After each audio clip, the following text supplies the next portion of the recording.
घोड़ा था ही नहीं। पूरे राज्य में यह खबर फैल गई कि राजा का खास घोड़ा चोरी हो गया है। मंत्री ने द्वारपालों से कहा कि राजा का घोड़ा चोरी हो गया है। तब द्वारपालों ने कहा कि अरे, यहाँ एक आदमी आया था और वह सच बोल रहा था कि मैं चोरी करने आया हूँ। तब मंत्री ने कहा कि तुमने किसी को सूचना क्यों नहीं दी? द्वारपालों ने कहा कि हमें लगा कि ऐसा सच कौन बोलता है, हमें लगा कि वह राजा का कोई खास घनिष्ठ होगा। तब मंत्री ने कहा कि अब जल्दी से जाओ और उसे पकड़ कर लेकर आओ। वीरपाल महल से काफी दूर तक घोड़े पर दौड़ता हुआ जा रहा था। वह अंदर से घबराया हुआ था और सोच रहा था कि कहीं राजा के सेनापति मेरे पीछे न आ जाए, उससे पहले मैं इस घोड़े की नीलामी कर दूं। यह सोचकर वीरपाल आगे बढ़ रहा था। अभी उसे सामने एक मंदिर दिखाई दिया। उसी समय मंदिर में आरती हो रही थी।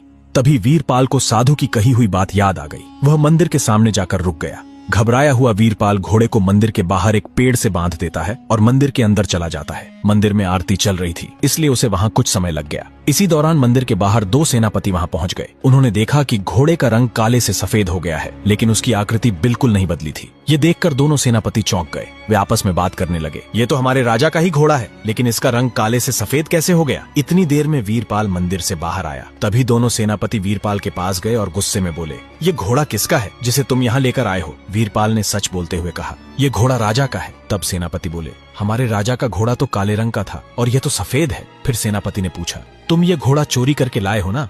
वीरपाल ने बिना डरे कहा, हाँ, मैंने ये घोड़ा चोरी करके लाया है। फिर सेनापति ने पूछा, तो यह सफेद कैसे हो गया? वीरपाल बोला, मुझे नहीं पता यह सफेद कैसे हो गया, क्योंकि जब मैंने इसे इस पेड़ से बांधा था तब यह काले रंग का ही था। यह सुनकर सेनापति बोले, तुम ये क्या कह रहे हो? तुम्हें कैसे नहीं पता कि यह सफेद कैसे हो गया? वीरपाल ने कहा, जरूर मेरे ठाकुर जी ने इस घोड़े का रंग सफेद कर दिया होगा। लेकिन सेनापतियों को उसकी बात पर विश्वास नहीं हुआ। उन्होंने कहा, तुम झूठ बोल रहे हो। तब वीरपाल बोला, मैं झूठ नहीं बोलता। मैं पूरे दिन जो भी कमाकर या चोरी करके लाता हूँ, सबसे पहले ठाकुर जी को भोग लगाता हूँ। जरूर ठाकुर जी ने ही इस घोड़े का रंग सफेद किया है। वीरपाल आगे बोला, शायद ठाकुर जी ने सोचा होगा कि अगर मैं काले घोड़े पर बैठा रहूंगा तो कोई मुझे देख नहीं पाएगा, इसलिए उन्होंने इसे सफेद रंग का कर दिया। यह सुनकर सेनापति बोले, क्या तुम्हें लगता है कि तुम्हारे ठाकुर जी तुम्हारी चोरी के काम में मदद करते हैं? वीरपाल ने कहा, हाँ, ठाकुर जी मेरी हर काम में सहायता करते हैं और घोड़े का रंग सफेद भी उन्होंने ही किया है। दोनों सेनापति बोले, हमें तुम्हारी बात समझ नहीं आ रही, हम तुम्हें राजा के पास ले चलते हैं।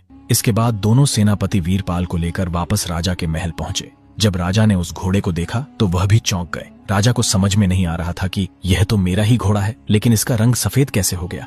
राजा ने वीरपाल से पूछा। तब वीरपाल ने कहा, महाराज, मैं सच बोल रहा हूँ, मुझे इसके बारे में कुछ भी पता नहीं है। मैं जो भी वस्तु कमाकर या चुरा कर लाता हूँ, सबसे पहले ठाकुर जी को भोग लगाता हूँ। संभव है कि ठाकुर जी को काले रंग का घोड़ा पसंद न आया हो, इसलिए उन्होंने इसे सफेद कर दिया हो। लेकिन राजा को वीरपाल की बात पर अभी भी विश्वास नहीं हुआ। तब राजा ने कहा, एक उपाय है जिससे यह पता लगाया जा सकता है कि तुम झूठ बोल रहे हो या सच। मेरे घोड़े की गर्दन की नस पर एक बड़ा सा मसा है। यदि वही मसा इस घोड़े की नस पर हुआ तो मैं मान लूंगा कि यह मेरा ही घोड़ा है और तुम्हारे ठाकुर जी वास्तव में तुम्हारी सहायता करते हैं। यदि ऐसा हुआ तो मैं तुम्हें छोड़ दूंगा। इसके बाद राजा घोड़े के पास गया। उसने घोड़े के सुंदर सफेद बालों को एक तरफ किया और ध्यान से देखा। वहां बिल्कुल वैसा ही मसा था जैसा राजा के घोड़े की नस पर हुआ करता था। राजा को पहले तो अपनी आंखों पर विश्वास नहीं हुआ, लेकिन फिर उसे यकीन हो गया। राजा तुरंत वीरपाल के चरणों में गिर गया और बोला, अब मुझे पूर्ण विश्वास हो गया है कि तुम्हारे ठाकुर जी तुम्हारी हर काम में सहायता करते हैं। तुम्हारे गुरु स्वयं ठाकुर जी हैं और आज से तुम मेरे भी गुरु हो। तुम्हारी गुरु आज्ञा इतनी प्रतापशाली है कि वह तुम्हारे चोरी जैसे काम में भी साथ देती रही। आज से तुम यह चोरी का काम छोड़ दो और आज से मेरे महल के राजगुरु बनो।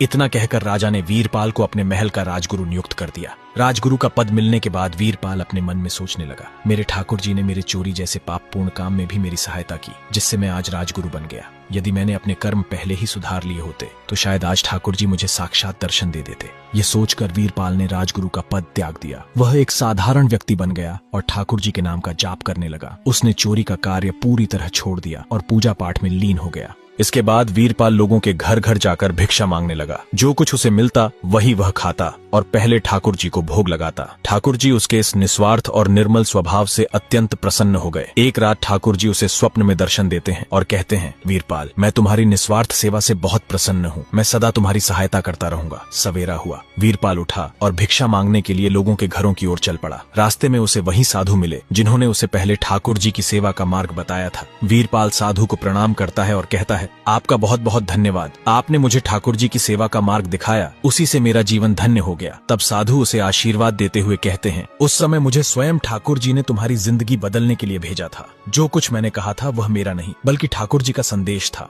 यह सुनकर वीरपाल की आंखों से आंसू बहने लगे। उसने समझ लिया कि जब मन निर्मल हो जाए तो भगवान स्वयं मार्ग दिखाते हैं। तो दोस्तों, आपको यह कहानी कैसी लगी कमेंट में जरूर बताएं और ऐसे ही मजेदार कहानी देखने के लिए चैनल को सब्सक्राइब जरूर करें।